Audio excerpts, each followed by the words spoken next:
धन्यकार जी। 24 अप्रैल 1980 की रात को लगभग 11 बजे निरंकारी कॉलोनी दिल्ली में बाबा गुरबचन सिंह जी महाराज के नश्वर शरीर को गोलियों का निशाना बनाकर कुछ सांप्रदायिक उग्रवादियों ने समझा कि शायद निरंकारी मिशन सदा के लिए समाप्त हो जाएगा, शायद सत्य संदेश सदा सदा के लिए लुप्त हो जाएगा। इस समय तो शायद निरंकारी जगत में भी अंधकार छा गया था। बाबा जी की खामोशी के साथ साथ निरंकारी मिशन में भी एक सन्नाटा सा छाया हुआ प्रतीत होता था। हजारों की संख्या में निरंकारी भगत निरंकारी भवन दिल्ली में पहुंचने लगे थे। सभी के दिलों में उदासी छाई हुई थी, सभी के चेहरों पर प्रश्नवाचक चिन्ह उभरा हुआ था कि अब क्या होगा। हालांकि सभी भगत इस विश्वास पर भी दृढ़ थे कि गुरु कभी मरता नहीं, लेकिन फिर भी सभी की आंखें प्रत्यक्ष सतगुरु को रहनुमाई करते हुए देखने की प्रतीक्षा में थी। युग प्रवर्तक बाबा गुरबचन सिंह जी ने अपने जीवन के अंतिम दिनों में स्पष्ट संकेत दे दिए थे कि अब सतगुरु बाबा हरदेव सिंह जी महाराज के रूप में ही प्रकट होंगे, जिसकी पुष्टि उन्होंने अपने अंतिम समय पर भी कर दी थी। ये जानते हुए भी संत समाज इस सोच में डूबा हुआ था, वह महानुभव जिसे आज तक भोला जी या सेठ जी कहते आए हैं, जिसे समागमों में कैमरा उठाए फोटो खींचते या अन्य सेवा कार्य करते तो देखा है, लेकिन जिसके मुंह में जुबान देखने को नहीं मिली, जिसे पहले कभी बोलते नहीं देखा गया, वह कैसे लाखों श्रद्धालुओं के हृदय पटल पर अपनी तस्वीर अंकित कर पाएगा। अपनी चिर संचित खामोशी को तोड़कर वह कैसे संत समाज को आवश्यक आदेश उपदेश दे पाएगा। इस विषय में भक्तों के हृदय भले ही संदिग्ध हों, लेकिन किसी को इस विषय में तनिक भी संदेह नहीं था कि सतगुरु बाबा हरदेव सिंह जी महाराज के रूप में प्रकट हो चुके हैं। निरंकारी भवन में पहुंचने वाले हर श्रद्धालु के लिए यही दिव्य विभूति ईश्वर इच्छा के सम्मुख नतमस्तक होने की प्रेरणा का स्रोत सिद्ध हो रही थी। जिस समय सभी दुख से चित्कार कर रहे थे, उस समय भी हरदेव जी अडौल और गंभीर दिखाई दे रहे थे। संगते ये नज़ारा स्वयं अपनी आंखों से देख चुकी थी कि किस गंभीरता और धैर्य भाव से आप निरंकारी राजमाता जी की पीठ पर हाथ फेरते हुए उन्हें पति वियोग के दुख से मुक्त कर रहे थे। आज तक कोई बेटा अपनी माता की पीठ पर सांत्वना का वरद हस्त फेरते नहीं देखा गया। संगतें भांप गई थी कि इस महात्मा में से बोला जा चुका है और सतगुरु इस चोले में सत्य ज्ञान के संदेशवाहक के रूप में स्थान ग्रहण कर चुका है। 27 अप्रैल 1980 के दिन बाबा गुरबचन सिंह जी के पार्थिव शरीर का बिजली शमशान गृह में पूरे सम्मान के साथ अंतिम संस्कार संपन्न हुआ। इसके पश्चात हजारों निरंकारी श्रद्धालु निरंकारी कॉलोनी के विशाल अवतार पार्क में एकत्रित होकर सतगुरु के नए रूप से आशीर्वाद प्राप्त करने की प्रतीक्षा करने लगे। इसी दिन सतगुरु के हरदेव जी महाराज के रूप में प्रकट होने की विधिवत घोषणा की जानी थी। सत्संग के कार्यक्रम से पहले संगतों के प्रतिनिधि, प्रमुख प्रचारक, सेवा दल के अधिकारी एवं अन्य प्रबंधक निरंकारी भवन के ऊपरी हाल में एकत्रित हुए। पूज्य हरदेव जी महाराज बड़े सहज भाव से पूज्य निरंकारी राजमाता जी के पीछे पीछे कदम रखते हुए भवन के ऊपरी हाल में पूर्व निर्मित स्टेज पर आकर विराजमान हो गए। उस समय इस महात्मा के मुखमंडल से अनायास ऐसी दिव्य ज्योति बरसने लगी कि चारों ओर से धन निरंकार के जयकारे गूंजने लगे। बुझे हुए दिलों और मुरझाए हुए चेहरों पर सहज ही संतुष्टि की मुस्कान फैल गई।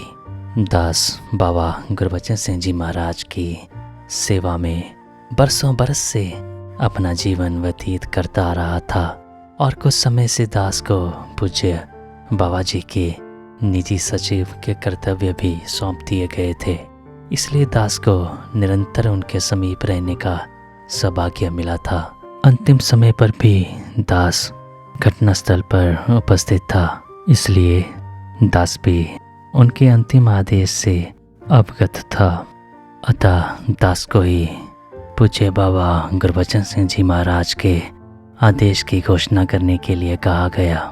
जैसे ही दास के मुख से यह निकला कि आज से हम बाबा गुरबचन सिंह जी के आदेश अनुसार स्टेज पर विराजमान पूज्य हरदेव सिंह जी को सतगुरु रूप में अपने दिलों के सिंहासन पर विराजमान करते हैं, तो चारों ओर से बाबा हरदेव सिंह जी महाराज की जय जयकार का उद्घोष गूंजने लगा।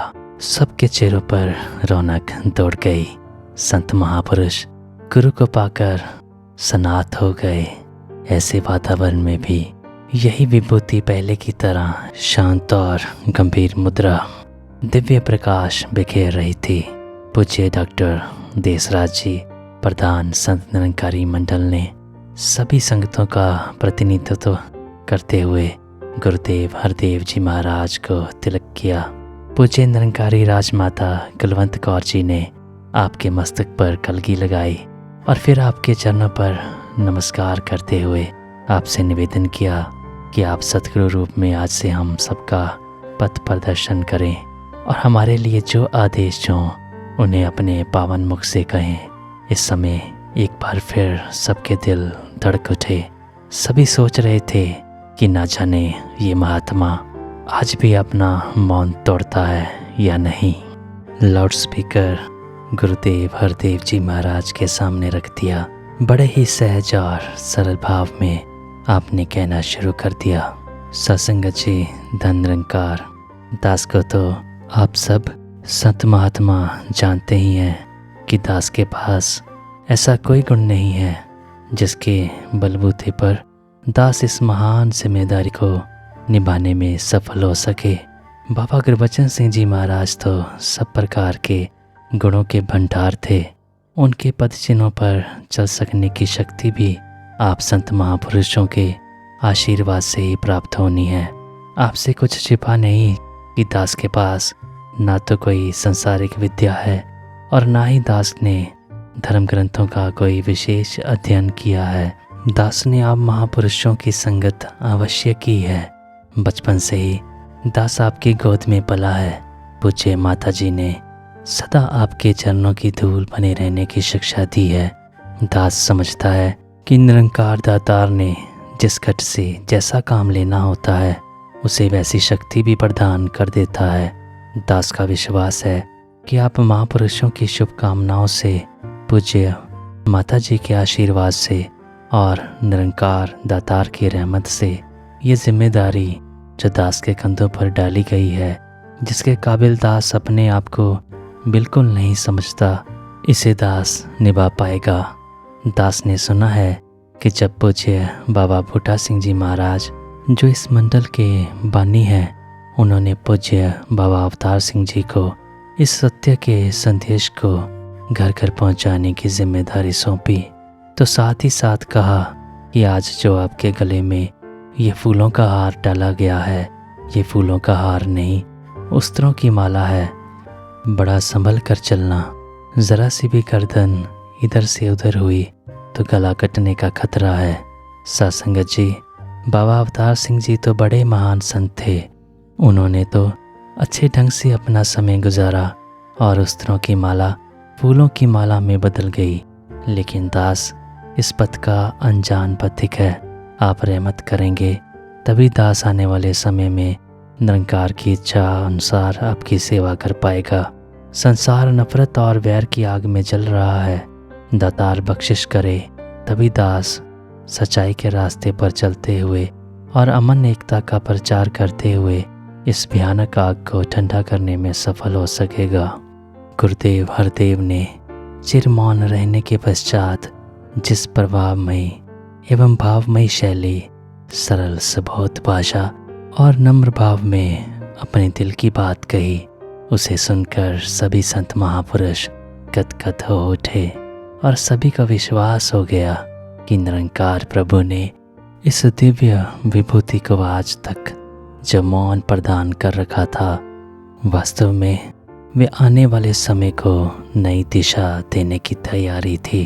अपने पहले ही प्रवचन में आपने अनुयायियों को उनके कर्तव्य से पूर्णतः अवगत करा दिया था। गुरुदेव ने अपरोक्ष रूप में अपने अनुयायियों से यही चाहा था कि जो भी जिम्मेदारी किसी को सौंपी जाए उसे ईश्वर की कृपा मानकर बड़े ही निराभिमान भाव से निभाने के लिए वे सदा तत्पर रहें, नम्रता का दामन कभी ना छोड़ें, साथ संगत का सदा आशीर्वाद प्राप्त करें तथा अपने बुजुर्गों का यथा योग्य आदर सत्कार करें।